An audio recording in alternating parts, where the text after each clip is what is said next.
Maintenant, c'est l'heure de se poser la question quand même, quelle nuit pour Montréal maintenant qu'on a eu la perspective historique? Et on va se poser cette question-là, entre autres, avec Déborah Delaunay, qui est professionnelle au service de développement économique de la Ville de Montréal depuis l'an dernier. Elle travaille aussi depuis plusieurs années sur différentes problématiques liées à la gestion urbaine, la mobilité de la vie nocturne, la mobilité et la vie nocturne. Plutôt, elle travaille actuellement sur différents projets en lien avec la vie économique nocturne et l'environnement sonore à Montréal, selon une approche intégrée et expérimentale en collaboration avec de multiples acteurs. Déborah Delaunay, merci d'être là.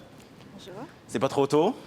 Non, ça va. Ça va. On va parler de la vie nocturne. Donc, vous allez nous présenter aujourd'hui les résultats de consultation des parties prenantes de la vie nocturne nées à l'automne 2020. Sur les principaux enjeux, vous allez les identifier, leurs objectifs qui font obstacle au plein essor des nuits montréalaises.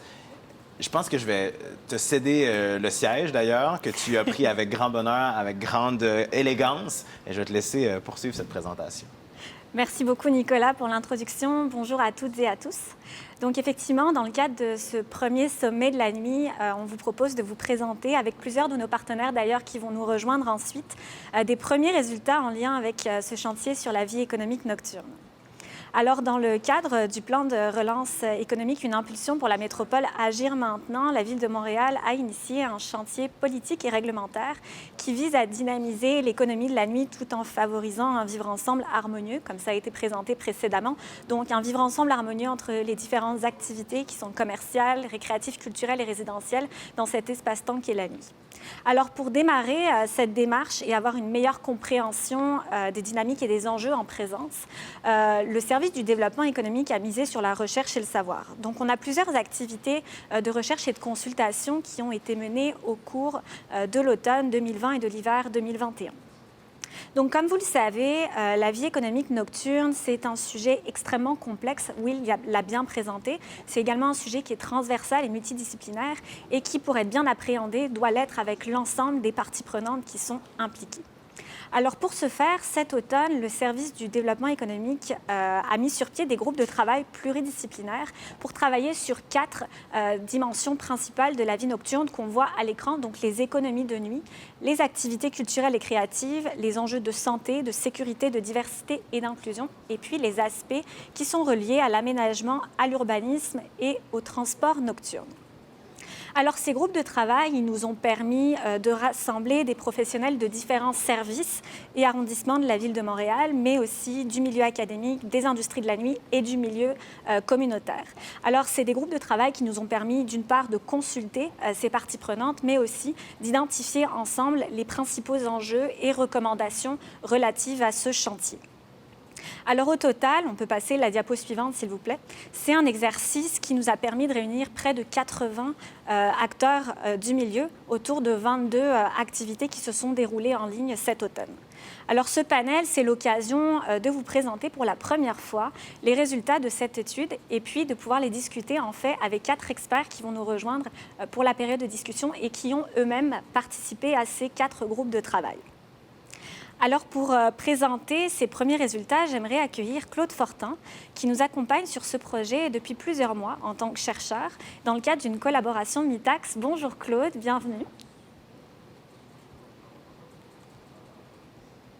Alors, Claude Fortin, elle est ethnographe. Elle détient un doctorat interdisciplinaire de l'École des technologies et des arts interactifs de l'Université Simon Fraser en Colombie-Britannique.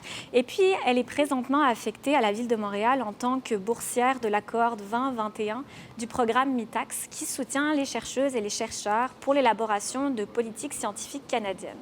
Alors Claude, merci d'être avec nous ce matin. Donc tu es ici pour nous présenter la synthèse des résultats de cette consultation. Donc pour commencer, est-ce que tu pourrais nous dire quelques mots sur ton travail de recherche autour de cette consultation? Merci Déborah. Alors en tant que chercheur spécialisé en méthode collaborative, mon travail consistait à consigner et à colliger les échanges entre les parties prenantes qui ont participé aux consultations l'automne dernier. Partant des 4 questions de recherche affichées à l'écran, s'il vous plaît, diapo pour montrer les questions de recherche, merci. Nous avons cherché à mieux comprendre le contexte socioculturel dans lequel les activités économiques nocturnes prospèrent sur l'ensemble du territoire montréalais, en orientant les discussions sur la vie nocturne au sens élargi du terme. Diapo, s'il vous plaît. Alors, en réponse à la première question, soit quels sont les principaux enjeux qui font entrave à l'essor de la vie nocturne à Montréal, les parties consultées ont identifié 5 enjeux majeurs qui, selon eux, font obstacle au développement de la vie nocturne à Montréal. Ces 5 grands enjeux sont la cohabitation harmonieuse entre les citoyens ayant des besoins divergents, le cadre réglementaire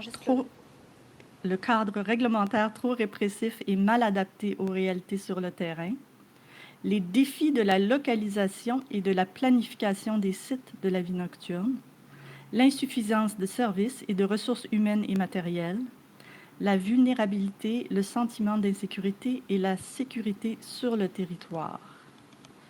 Diapo, s'il vous plaît. Chacun de ces enjeux comprend de nombreux sous-enjeux en lien les uns avec les autres, qui sont tous détaillés dans le rapport de synthèse des consultations. Or, certains enjeux n'ont pas été identifiés au cours des des consultations, excusez-moi. Par exemple, nous n'avons pas vraiment cerné les enjeux liés à la grande diversité des secteurs économiques nocturnes, car nous manquons de données sur l'impact économique des activités nocturnes à Montréal. Il reste donc encore du travail à faire pour répondre largement à cette première question. Excusez-moi, diapo maintenant, c'est bon, je m'excuse. Aux deuxième et troisième questions de recherche, soit quelles sont les mesures envisagées pour répondre aux enjeux de la vie nocturne et quelles stratégies répondent aux enjeux à court, moyen et long terme, les parties consultées ont fait les 10 recommandations suivantes. Pouvez-vous aller à la... Merci. Adapter le cadre réglementaire en vue de mieux soutenir les économies nocturnes. Développer une approche à volets multiples pour gérer les nuisances nocturnes. Identifier et développer des sites, artères et secteurs dédiés à la vie nocturne. Créer un contexte favorisant l'émergence de nouveaux modèles d'affaires la nuit. Mettre en place un système de gouvernance de la vie nocturne équilibré. Diapo maintenant, s'il vous plaît. Dresser une politique et une charte inclusive qui encadrent les parties prenantes. Tenir des tables multidisciplinaires pour mobiliser les experts et les citoyens. Assurer l'accessibilité universelle aux sites et aux offres nocturnes, mobiliser la participation citoyenne en adoptant une approche ascendante et collaborer avec le milieu de la recherche pour approfondir les connaissances. Diapo, s'il vous plaît. Au-delà des 4 questions de recherche, les parties consultées ont aussi beaucoup insisté sur le fait que l'avenir des nuits montréalaises soit porteuse des valeurs suivantes. L'accessibilité universelle aux transports et espaces nocturnes, la nécessité d'accélérer la transition écologique, la résilience, l'inclusion, le respect de la diversité, diapo s'il vous plaît, la reconnaissance de la grande diversité des expressions et pratiques culturelles, l'importance de la participation citoyenne et communautaire, l'esprit d'innovation et d'entrepreneuriat, le droit à la santé et à la sécurité, l'attractivité des nuits montréalaises à l'échelle locale et à l'échelle internationale. Diapo, s'il vous plaît. Donc, en réponse à la 4e question de recherche, soit comment ces mesures et priorités peuvent-elles être structurées en plan d'action, nous avons ébauché un outil conceptuel que nous appelons le cadre de la nuit, lequel définit la matière première des nuits montréalaises, se déclinant autour des 3 dimensions suivantes. Les acteurs de la nuit, diapo, les espaces de la nuit et les temporalités de la nuit. Nous avons choisi ces 3 dimensions pour bien refléter l'idée des parties prenantes que c'est la dynamique entre les gens, l'espace et le temps qui doit structurer la vie nocturne à Montréal en tant qu'agent et en tant que facteur. Ce cadre nous permet de construire et d'identifier des éléments de réflexion pour développer le chantier de la vie nocturne un pas à la fois en collaboration avec le milieu. On voit que de ces 3 dimensions émergent des rubriques, lesquelles ont été extrapolées des résultats obtenus aux 3 premières questions lors des consultations. Ces rubriques nous suggèrent des champs d'intervention caractérisant le potentiel de la vie nocturne à Montréal. Pour poursuivre le chantier sur la vie nocturne, nous recommandons donc de commencer par développer les éléments suivants. Dans la dimension des acteurs et en lien avec la gouvernance, les opérateurs, les intermédiaires, les travailleurs de nuit, les citoyens, les clientèles cibles et les publics dans toute leur diversité. Dans la dimension des espaces, et en lien avec le statut de la nuit, les sites artères et sectaires, la synergie entre les espaces nocturnes, les milieux de vie en émergence, la mixité sous toutes ses formes, et dans la dimension des temporalités et en lien avec les heures d'ouverture, les plages horaires, les événements éphémères et les saisons.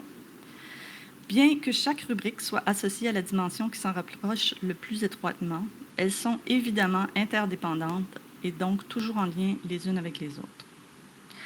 Par exemple, la rubrique des plages horaires peut s'appliquer autant à un créneau horaire pendant lesquels certaines rues seraient piétonnisées la nuit, qu'à des blocs horaires définissant la mutualisation d'usage d'un local, d'un immeuble ou d'un espace à différents temps de la nuit. Pareillement, la mixité peut faire référence tant à la mixité sociale qu'à la mixité d'usage, qu'à la mixité dans le design des espaces. Le cadre de la nuit est donc une boîte à outils adaptable auquel on peut ajouter facilement de nouveaux éléments au besoin. En gros, les rubriques résument les grands thèmes des consultations menées à l'automne 2020. Merci beaucoup, Claude, pour ce très bel exposé synthèse des résultats de la consultation. Donc, j'aimerais ajouter aussi que c'est des résultats qui sont corroborés par d'autres études aux approches méthodologiques diverses et complémentaires qui ont été réalisées par la Ville et ses partenaires sur le sujet dans les derniers mois et les dernières années. Donc, il y a notamment plusieurs études qui ont été présentées par Dr. Stroh juste avant nous. Alors, on a maintenant la chance d'accueillir avec nous quelques-unes des personnes qui ont participé à cette consultation. Donc, je vais accueillir maintenant, puis je vais les laisser en fait se présenter. Donc, j'aimerais accueillir pour commencer Alexandre Girard-Letourneau. Bonjour Alexandre, comment vas-tu aujourd'hui? Bonjour. Alors, Alexandre j'aimerais Girard-Letourneau, t'inviter à te présenter aux participants. Donc, Alexandre Girard-Letourneau, excusez-moi, j'ai des petits problèmes de son. Je suis en fait conseiller en recherche pour la communauté métropolitaine de Montréal, formé en urbanisme. J'ai eu la chance de me développer plus au niveau de la mobilité dans mon parcours professionnel. Et donc, aujourd'hui, je m'intéresse vraiment à la relation entre l'aménagement et la mobilité sur le territoire. Donc, quand je parle de mobilité, c'est sûr que je m'intéresse surtout au transport actif et collectif. Et ça va me faire plaisir d'apporter cette perspective aujourd'hui à ce très beau sujet. Merci. Merci beaucoup, Alexandre. Bienvenue. J'aimerais maintenant accueillir Madame Anouk Bélanger. Bonjour Anouk. Merci d'être avec nous ce matin. Est-ce que tu pourrais également te présenter? Oui, merci Déborah. Alors, Anouk Bélanger, moi je suis professeure à la faculté de communication de l'Université du Québec à Montréal, de l'UQAM. Je travaille depuis une vingtaine d'années, parfois avec chance, avec Dr. Stroh, sur les cultures populaires urbaines et plus particulièrement dans le contexte de la ville industrielle. Donc, j'ai travaillé un peu sur la vie nocturne, le nightlife à Montréal entre les années 20 et 50, au cours des années 70. J'ai travaillé sur le spectacle de la ville aussi, donc comment la ville se donne en spectacle dans ses grandes fêtes, mais aussi dans sa vie plus ordinaire. Et donc, j'ai eu le plaisir de participer au diagnostic sur la vie nocturne qui a été mentionné tout à l'heure et en partenariat avec Montréal 24-24 à l'automne dernier. Merci beaucoup, Anouk. J'accueille également Julie Soleil-Misson. Bonjour, Julie Soleil. Je te laisse également te présenter. Bonjour. J'aimerais reconnaître la terre où je joue, je vis et je travaille, le territoire traditionnel et non cédé des peuples Abénaquis et de la Confédération Wabénaquis. Je parle de la ville de Magog.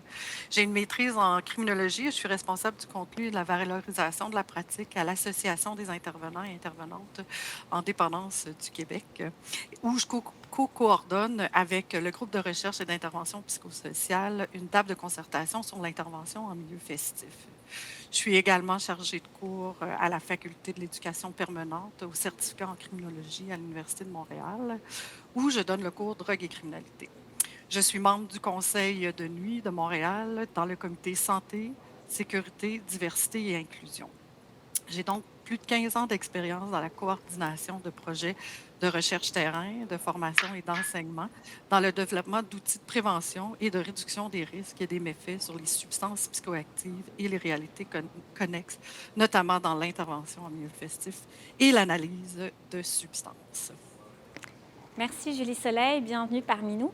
Et enfin, j'aimerais accueillir Tasha Maurizio. Bonjour Tasha, on est content également de te compter parmi nous ce matin. Je t'invite à te présenter. Bonjour, je suis Tacha Maurizio, je suis la directrice de la Société de développement du boulevard Saint-Laurent qui est reconnue pour sa vie nocturne. Je suis aussi la vice-présidente de l'Association des SDC de Montréal. Je siège également sur le conseil d'administration des regroupements des SDC du Québec et je suis sur le Leadership Task Force de IDA Canada qui regroupe des SDC de partout au Canada.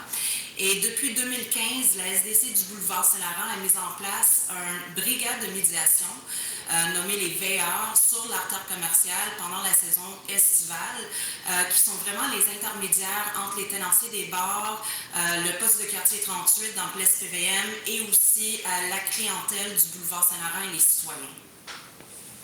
Merci beaucoup, Tacha. Donc, merci à tous. On est très heureux de profiter de vos perspectives très diversifiées sur la vie nocturne ce matin. Donc, vous étiez chacun sur un groupe de travail thématique durant cette consultation. Puis, pour approfondir les résultats que Claude nous a présentés, j'aimerais vous entendre en fait sur ce qui concerne les enjeux particuliers des nuits montréalaises. Donc, Alexandre, je vais t'inviter à nous donner une première réponse. Donc, c'est sûr que moi, avec mon champ d'expertise qui est plutôt l'aménagement du territoire, j'ai tendance à regarder comment est-ce que l'aménagement peut venir influencer le secteur qui nous intéresse aujourd'hui. Ce que je dirais, c'est qu'il y a un enjeu important qu'on discute depuis plusieurs années, qui est venu être exacerbé par la pandémie qu'on connaît présentement, qui est la manière dont on aménage la ville. Ce que je veux dire par là, c'est que malgré le fait qu'on vit dans un climat qui nous amène à composer avec des températures froides une majeure partie de l'année, on a tendance à aménager la ville principalement en fonction des quelques mois de température chaude qu'on a. Comme je dis, ça fait plusieurs années qu'il y a des experts qui se positionnent sur le fait qu'il faut qu'on valorise le caractère hivernal de la ville, mais jusqu'à maintenant, les incitatifs pour le faire n'étaient pas nécessairement nombreux dans la mesure où on se disait qu'on était capable de toffer, pour le dire comme ça, à l'intérieur en priant le retour de l'été. La pandémie de la COVID est venue un peu changer les choses à ce niveau-là parce que ce qu'on a vu avec les phases de confinement, c'est qu'on a vécu l'été et l'hiver de manière très différente.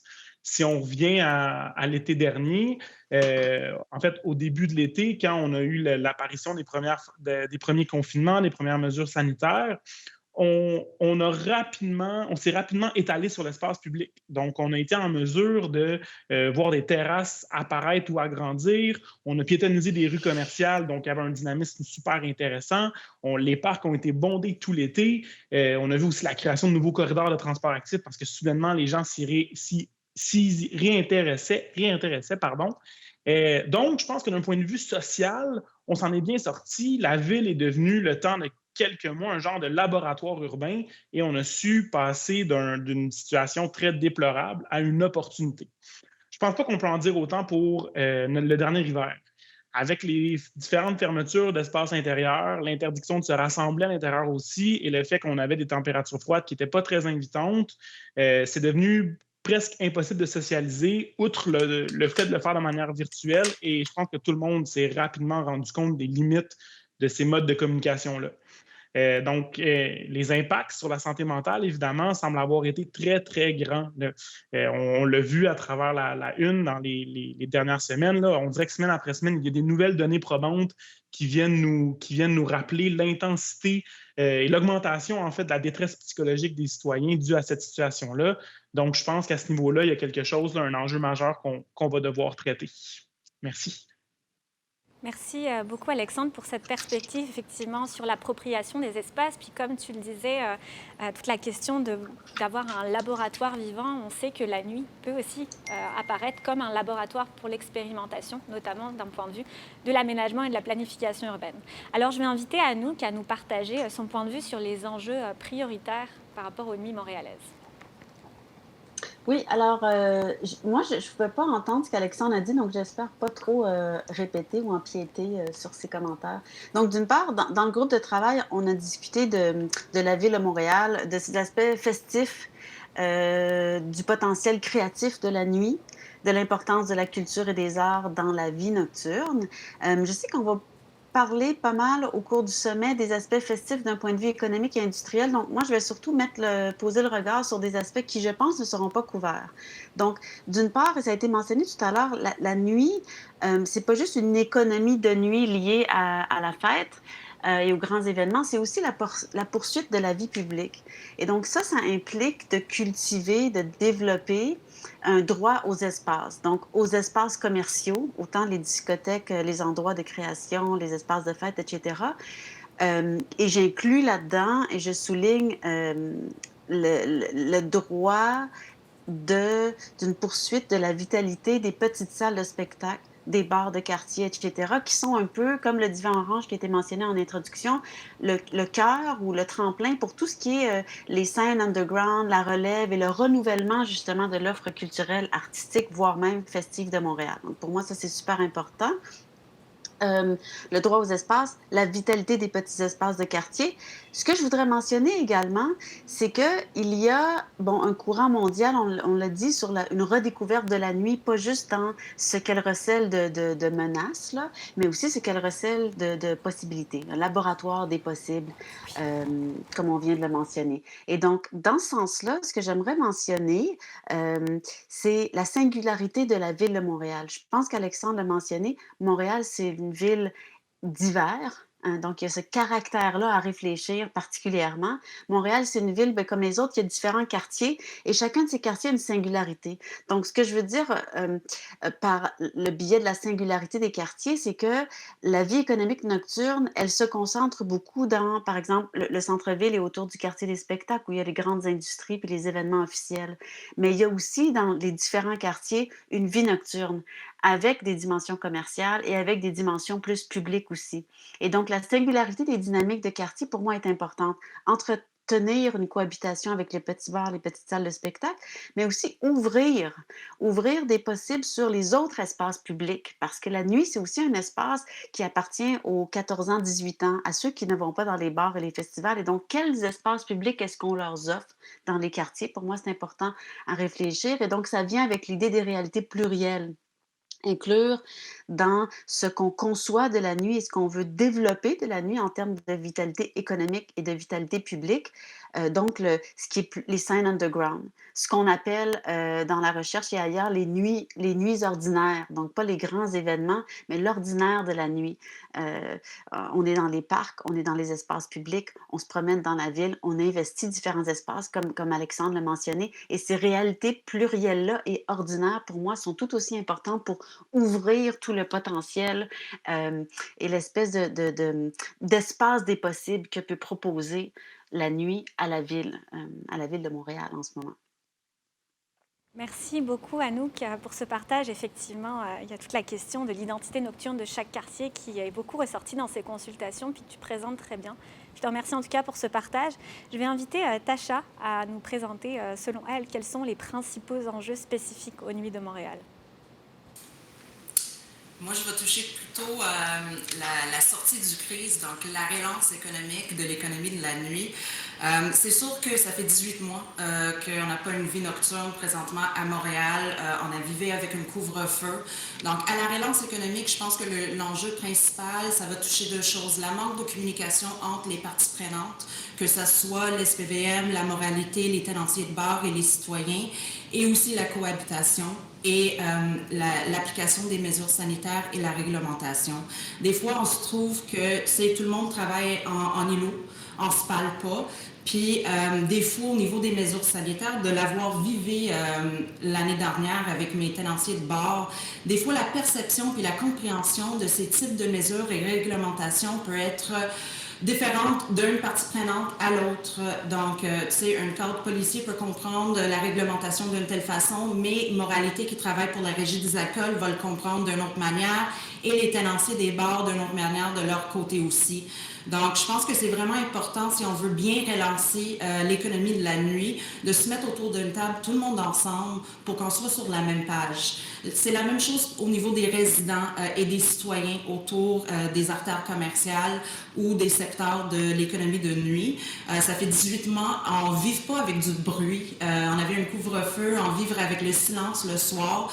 On s'entend que dès qu'on va relancer l'économie de la nuit, ces aspects un peu plus, des fois, à la perception négative peut inciter des gens à faire beaucoup des plaintes, comme qu'on a vu dans la présentation tantôt quand on a parlé de Divan Orange. Et des fois, ça peut être la même personne à tous les soirs qui crée ces plaintes-là.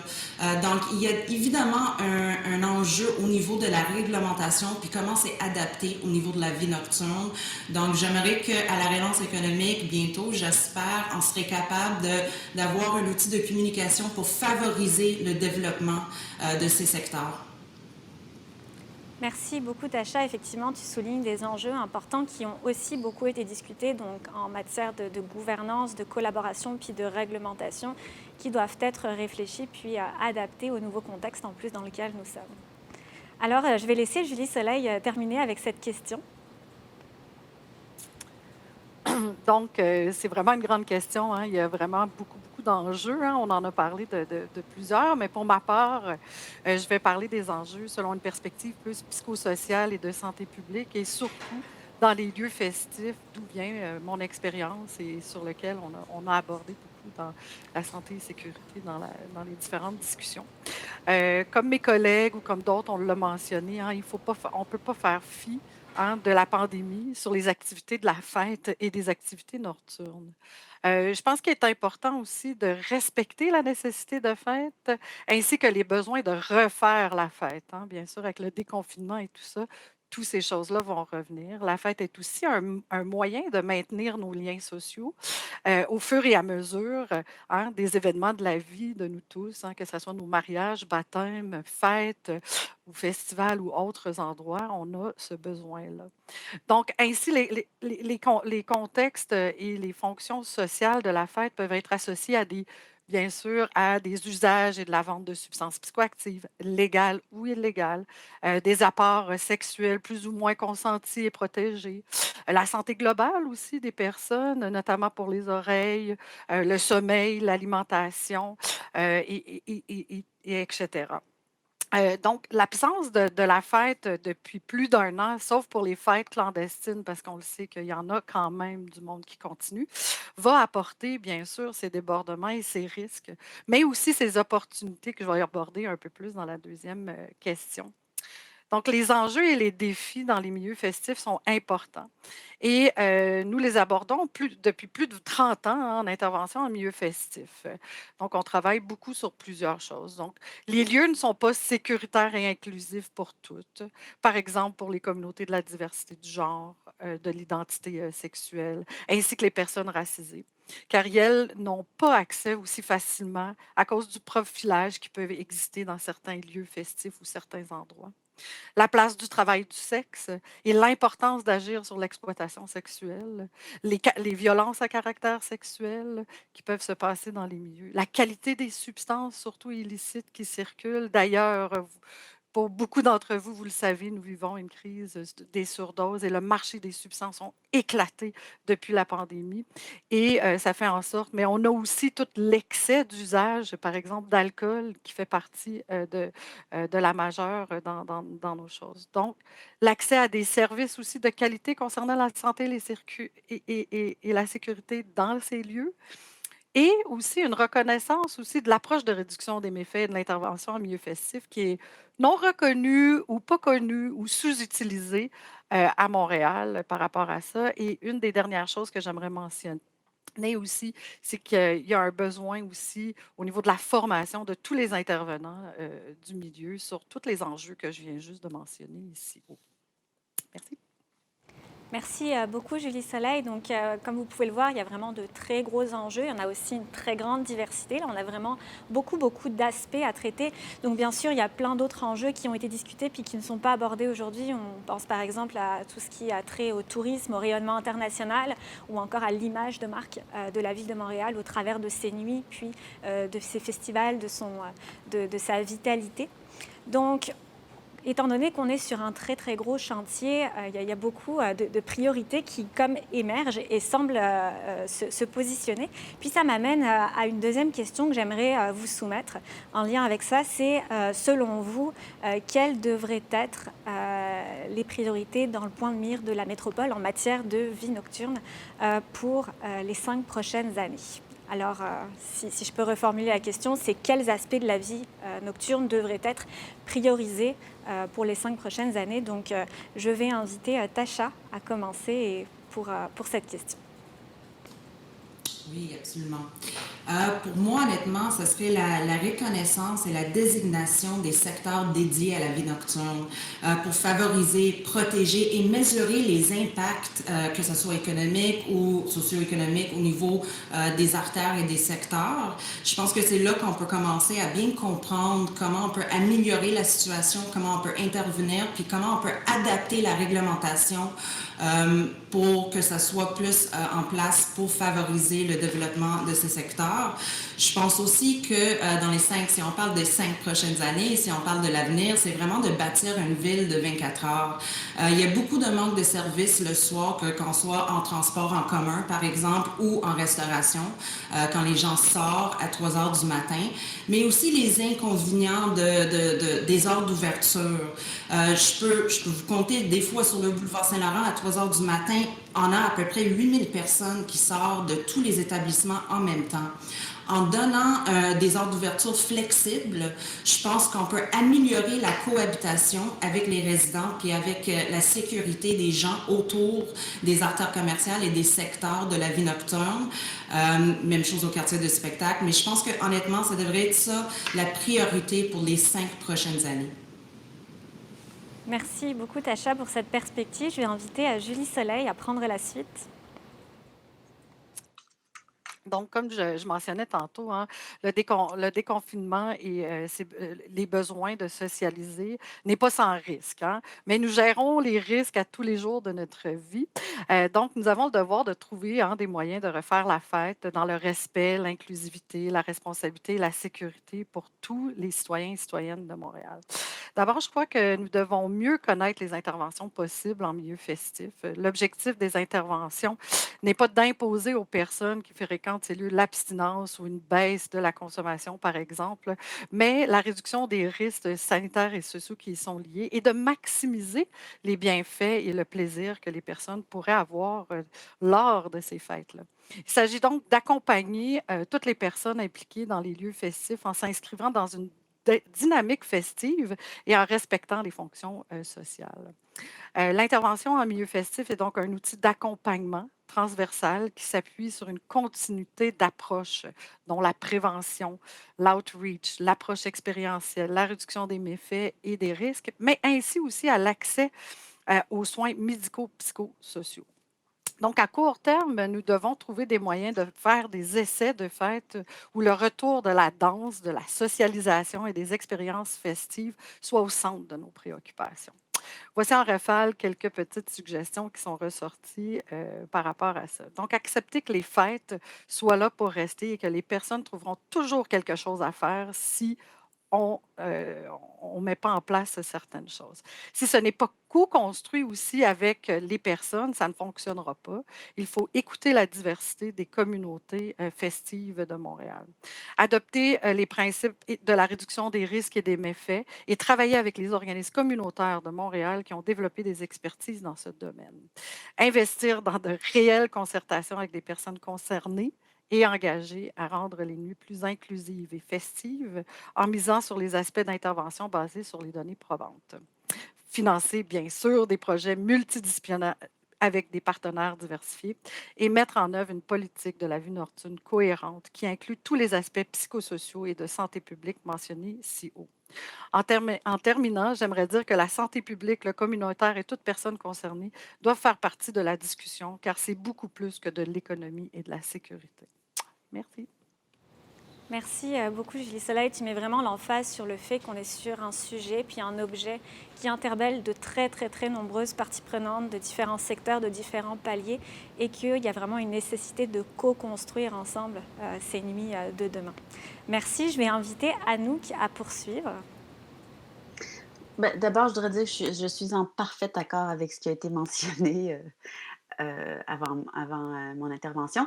Je pense que flexibiliser, dire oui à la fête, absolument, dire oui à la diversité des manières dont les Montréalais veulent fêter et veulent étirer le jour vers la nuit, c'est important.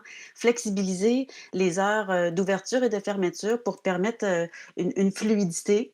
pour réduire le bruit. De tout ce qui concerne en tout ce qui concerne, pardon, les salles de spectacle, les bars et cetera. Mais pensez aussi à une ouverture flexible, donc étirer les heures d'ouverture des parcs, des bibliothèques, des galeries d'art, de certaines salles de spectacle. Il y a plusieurs villes autour du monde qui ont vraiment travaillé avec imagination pour aller pas juste, se concentrer sur le night life, dans le sens du nighttime economy, mais pour ouvrir plus largement. Donc on ouvre un terrain de soccer toute la nuit, on ouvre une bibliothèque plus tard, on ouvre des galeries d'art, on ouvre toutes sortes d'autres espaces. Donc, travailler avec imagination du point de vue des espaces et de la flexibilisation des heures d'ouverture. Et puis finalement, je dirais, travailler une représentation positive de la nuit. Souvent, quand on entend parler de la nuit dans les journaux, ça va être par rapport à des événements reliés à la criminalité, à la surconsommation qui se sont passés la nuit. Quand on couvre ce qui est festif, on ne l'attribue pas directement à la nuit. Donc, je travaillerais vraiment de manière positive aux nuits montréalaises avec, entre autres, comme il s'est fait dans plusieurs villes du monde, une plateforme, par exemple, mise en place par la ville, qui peut être co-construite, mais qui travaille la cohabitation avec ce qui vient en avant, c'est-à-dire une compréhension de la nuit qui est positive et qui est porteuse et qui appartient à tous et à toutes. Merci beaucoup. Merci beaucoup, Anouk, pour ces éléments. Donc, effectivement, tu soulignais aussi toutes les initiatives locales et internationales qui sont inspirantes et qu'on aura l'occasion de découvrir tout au long de ce sommet. Alors, pour terminer avec cette question, j'aimerais inviter Alexandre à y répondre puis à nous présenter, selon lui, les aspects prioritaires. Donc, moi, j'aimerais répondre à cette question-là en 2 temps. Tout d'abord, de manière globale, mais surtout intersectorielle, je pense que l'ensemble de nos actions et nos interventions vont devoir favoriser la résilience de la ville dans les prochaines années. Et ça, pour moi, c'est dans un contexte de différentes crises générationnelles qui ont déjà commencé à nous affecter, mais qui vont continuer à le faire. Quand je parle de crise générationnelle, 2 grandes qui me viennent en tête, là, il y a notamment la question des pandémies. Il y a plusieurs experts qui avertissent que des épisodes d'épidémie, comme on vient de connaître, ça ne sera pas nécessairement le dernier qu'on va avoir. Avec la mondialisation, les échanges internationaux qui se font de manière quotidienne, il y a une facilité de transmission des virus qui est beaucoup plus grande qu'avant.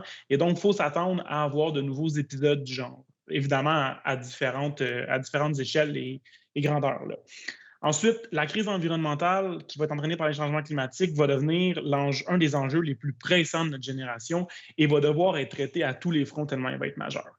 Ce que je veux dire par là, c'est qu'on ne pourra pas juste penser au changement climatique dans le cadre du secteur des transports où on doit réduire les émissions de GES ou, par exemple, le marché du carbone avec les industries polluantes, mais il va falloir que tous les secteurs mettent la main à la pâte. Évidemment, c'est à différentes échelles. Dans le cadre du secteur de la nuit, on peut penser à favoriser le transport actif vu qu'on a une offre locale très intéressante. Donc, favoriser le caractère résilient de la ville et ça à travers toutes nos interventions. Pour revenir dans un deuxième temps et pour revenir un petit peu à ce que je mentionnais précédemment, moi, je pense qu'il va être primordial de favoriser des actions qui vont permettre d'adapter la ville ludique et culturelle à son caractère hivernal pour éviter de redevoir mettre un secteur complet sur pause et évidemment, comme on disait tout à l'heure, d'éviter d'aggraver des problèmes mentaux, de santé mentale et d'isolement comme on a pu en voir dans la dernière année. Donc, comme je disais, si c'est facile de pallier un petit peu plus aux fermetures intérieures en été, il faut qu'on trouve des moyens d'y arriver aussi en hiver. Donc, en matière d'aménagement du territoire, pour moi, il faut qu'on soit en mesure de prévoir et de programmer des espaces extérieurs qui vont être versatiles et multifonctionnels, qui vont permettre de s'adapter aux besoins tant sociaux et générationnels que ceux des différentes saisons. Puis, on voit qu'il y a quand même une demande à ce niveau-là, puis que si c'est bien pensé, il va y avoir une clientèle qui va être prête à braver le froid. On a juste à penser à l'Igloo Fest qui, année après année, attire des milliers de festivaliers, peu importe la température. Donc, il y a une demande quand même qui est là pour des événements extérieurs en hiver. Donc, quand on parle d'espace versatiles et multifonctionnels, pour moi, mais c'est des espaces qui sont adaptables. Comme je disais, adaptables tant au niveau des différentes plages horaires d'une même journée, d'une semaine, mais aussi d'une année. Donc, l'espace s'adapte aux besoins qu'on veut en faire. Adaptable au niveau des besoins sociaux et générationnels. Un aîné et un enfant ne vont pas utiliser un espace de la même façon. L'enfant va vouloir se divertir, va vouloir dépenser de l'énergie, laisser aller sa créativité. Aussi adaptable au niveau des différents types d'activités qu'on peut y faire. Donc, que ce soit une activité physique spécifique ou juste être là pour relaxer, pour prendre une bière avec des amis si c'est possible dans le contexte. Mais surtout, ces espaces-là vont devoir être invitants pour la population et ce, peu importe les températures et les saisons. Donc, que même si on est en hiver, l'espace va inciter les gens à sortir de chez eux et à se regrouper en sécurité. Si on est capable de faire ça, pour moi, on vient donner un atout majeur à la ville de Montréal qui va lui permettre de favoriser son rayonnement autant au niveau régional qu'international, en faire un staple dans les villes nord-américaines et lui permettre, en fait, de devenir vraiment, d'aller chercher ce caractère-là qui va en faire une ville reconnue à travers le monde à ce niveau-là. Je pense que tous les secteurs en bénéficieraient, et notamment le secteur du tourisme, qui, comme on sait, a un grand besoin d'amour en ce moment. Merci beaucoup. Merci beaucoup Alexandre, merci à vous tous. Donc effectivement, ce qu'on retient, c'est qu'il y a beaucoup de besoins, il y a beaucoup d'idées aussi et de solutions qui nous inspirent ou qu'on a déjà en tête. Puis l'avantage qu'on a, c'est que les politiques publiques, la nuit, on est sur un terrain relativement vierge encore à Montréal. Puis on perçoit comme de nombreuses opportunités. On parlait tout à l'heure d'espaces d'expérimentation, de laboratoires vivants. On espère sincèrement que tous ces éléments, ces recommandations pourront nourrir le chantier qui a été démarré par la ville sur la vie économique dans les prochaines années. Et comme le disait Alexandre, pourront aussi faire rayonner Montréal à l'international. Donc faire rayonner Montréal dans son identité, son image de marque, mais aussi rayonner les différents quartiers en fonction de leur identité propre. Alors, avant de passer à la conclusion, je pense qu'on a le temps de prendre une question du public. Donc, je vois une question qui est plutôt intéressante, en fait, qui vient d'être affichée, puis qui va être pertinente à traiter ensemble. Donc, je vais vous la lire. C'est l'historique de Will Stroh montre bien que l'impact du rayonnement des nuits de Montréal et des échanges avec d'autres dynamiques urbaines surpris du peu de place donnée dans les consultations sur les rayonnements hors Montréal de la nuit montréalaise. N'est-ce pas une fonction essentielle de notre vie nocturne? Donc là, on a un participant qui nous questionne sur l'aspect plus rayonnement international, comme quoi la vie nocturne est surtout en fait un objet qui nous permet de rayonner, d'attirer des visiteurs, d'attirer aussi des capitaux, des investissements. Donc, je trouve le parallèle intéressant puisque dans ces consultations, en fait, initialement, on pensait vraiment s'orienter autour des questions de rayonnement, de tourisme, de gros événements festifs. Et puis finalement, c'est la question des nuits ordinaires qui est vraiment apparue, toute la question de comment est-ce qu'on vit la nuit, qui sont les noctambules la nuit, qui sont aussi les travailleurs de nuit. Et puis, on s'est rendu compte qu'en fait, il y a vraiment deux dimensions, deux échelles, deux grands usages de la nuit à Montréal. Donc, je me demandais si certains de nos panélistes auraient envie de réagir à ce commentaire puis à cette question qui vient d'être posée. Absolument. Anouk, je te laisse aller. Absolument. Si je peux commencer, à mon sens, et c'est ce que autant les chercheurs que les acteurs de la nuit ou les acteurs des différentes scènes culturelles montréalaises ont noté, je dirais depuis au moins 10 ans ou 20 ans, c'est-à-dire que le rayonnement international et la réputation, le capital symbolique de la ville, il est lié à la vitalité de ce qu'on a appelé les nuits ordinaires tout à l'heure. Donc, à mon sens, entretenir une vitalité des nuits ordinaires dans leur plein potentiel et leur singularité, donc leur diversité, est un tremplin au rayonnement. Parce que c'est ça qu'on offre aux personnes qui viennent visiter les nuits montréalaises. C'est qu'est-ce que Montréal a de particulier, quels sont les lieux, les événements, les acteurs, les tendances, les scènes qui sont spécifiques à Montréal. C'est ça qu'on vient voir. Donc, pour moi, c'est pas délié, c'est au contraire un travail sur l'autre. Et donc, participer à une représentation à l'international de ce que Montréal a à offrir, ça passe par s'assurer d'une vitalité des nuits ordinaires, de ce qu'on appelle les nuits ordinaires pour aller vite. Merci beaucoup Anouk pour cette réponse. Est-ce que quelqu'un d'autre souhaitait répondre à ce commentaire? si je peux, en fait, renchérir sur ce qu'Anouk mentionne, je pense que moi, en effet, les deux sont complémentaires parce que selon moi, une des grandes forces de la Ville de Montréal, c'est la diversité et l'unicité de ces quartiers. On n'est pas une ville unicentrique où on se dirige tous à la même place pour se divertir la nuit. Tous nos quartiers ont quelque chose à offrir. Tous nos quartiers ont leur propre offre en matière de divertissement. Donc, c'est ça qu'on doit renforcer, puis on est déjà reconnu pour ça, et si on peut continuer à bâtir là-dessus, je pense que c'est quelque chose qui va être aussi pertinent pour nos nuits ordinaires, comme on les appelle depuis tantôt, que notre rayonnement à l'échelle internationale. On peut revenir à Montréal 15 fois de suite et y découvrir des nouvelles choses qu'on n'avait pas vues avant, parce que justement, il y en a tellement à découvrir. Donc, en effet, je pense que c'est un bon point à ce niveau-là. Merci beaucoup. Alors, j'annonce aussi aux participants que demain, on aura une programmation qui porte beaucoup aussi sur le rayonnement international des nuits de manière générale, mais aussi des nuits de Montréal avec plus un ancrage autour du tourisme, des festivals, des gros événements. Mais aujourd'hui, on était très heureux, puis au travers de ces consultations, de vous présenter des enjeux plus en lien avec le quotidien des nuits, si je puis l'appeler comme ça, à Montréal. Alors, avant de conclure pour ce panel, j'aimerais juste rappeler qu'on avait quand même beaucoup d'enjeux et de priorités qui ont été identifiés, qui sont complexes, qui sont transversales. Et puis, ce que j'aimerais amener, c'est que ces premiers résultats et éléments nous amènent à penser que le chantier initié va être de grande ampleur et devra se développer sur le long terme, puis de manière intégrée, parce qu'on a beaucoup de sujets et de parties prenantes qui sont impliquées. Alors, considérant également l'importance de chantier et des besoins, les résultats aussi de cette étude ont démontré qu'il serait important de privilégier une approche par petits pas et par projet pilote pour collecter des données puis mieux orienter l'action. Alors, pour conclure, chers panélistes, j'aimerais vous proposer un petit défi. Est-ce que vous pourriez répondre à la question suivante en un seul mot? Quelle nuit pour Montréal? Donc, je vais laisser Anouk commencer. Je veux dire 3 mots. Toutes les nuits pour Montréal. Toutes les nuits possibles, toutes les nuits imaginables pour Montréal.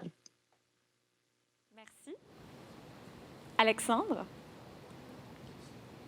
Moi, je dirais espoir et rêve. On amorce un déconfinement et on va tous être très heureux de pouvoir recommencer à se rassembler le soir et la nuit. Donc, faites-nous rêver. Merci beaucoup. Je vais laisser à Julie Soleil prendre la suite. C'est toujours un grand défi pour nous, hein, juste de dire un mot. Moi, je dirais inclusive et festive, là, bien sûr. Voilà. Merci. Et puis Mais Tacha, pour terminer. C'est correct. Et Tacha, pour terminer. Après les 18 mois qu'on vient de vivre, je vais dire vivante et résiliente. Merci beaucoup. Merci à tout le monde d'avoir participé à ce panel-là. C'est comme une espèce de jeu de chaise musicale. Déborah est disparue, je suis réapparu dans le siège, mais merci à toutes et à tous d'avoir été là. Je vous ai regardé sur les lignes de côté et ça m'apparaît une discussion extrêmement pertinente et nourrissante pour la suite des choses quand on parle de vie nocturne à Montréal. Donc, je vous salue. Merci à tout le monde.